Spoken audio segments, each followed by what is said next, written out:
Bot number 6. Matud pa ni Konsehal Derek Bertudaso sa iyahang diskurso atol sa kick-off rally. Kaning ikatulo ningon siya, White Elephant projects kuno nga way human-human. Doon na continuing appropriation tong mga projeka. Pero wa na mahuman kay di siya gusto nga mahuman. Unsa? Dili gustong humanon sa mayor? Dili ba ihatagan man mo sa katawhan og pagsali sa dugay nga panahon? Kasagaran sa mga White Elephant Project, dugay na nga gitukod pero wala kini ninyo human og naa pay uban nga wala magamit. Nahimo kang konsehal sugod 2013, diha naman ang maong proyekto ug wala mahuman. Unya nahimo kang municipal engineer sugod 2017 nganong wala man gihapon ni mahuman. Upat ka tuig sa pagkakonsehal ug upat ka tuig as municipal engineer. Karon ang mayor mao'y inyong pasumanginlan. Kung gusto mo ato dito tanawa kay pakiton mo na ho aron nga di mo mga jabo pareha ani. Nga daghan mo istorya, daghan mo balibad, nya wa mo kahinumdom nga ako maninggi pangita o kana sao man na imo manggihapon na. So ug kana wa magamit sa una, dili day na ninyo gikawat ng mga kwarta. Correct. Di ba?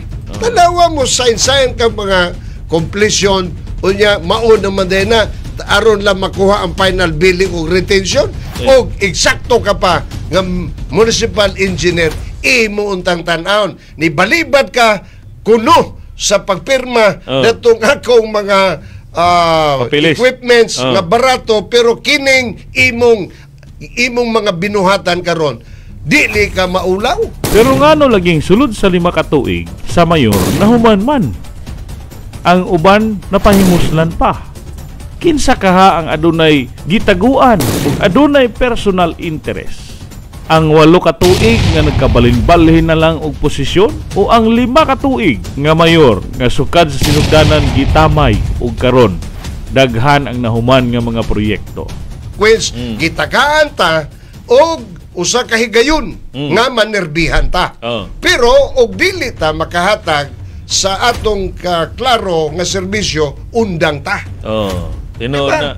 Man mamugos man ka nga wa man di ay mo yung mga capacity. Unya inyong itan-aw karon lukuhon na po ninyo ang mga hagdanon. Kadagad sa kog papel. Dili malimot nga kanang imong gilistang kodigo sa imong pagdiskurso dili plataporma kun dili listahan sa imuhang pagpamutbot. Kay ikaw, Konsehal Derek Bertudaso, usa ka certified bot-boton.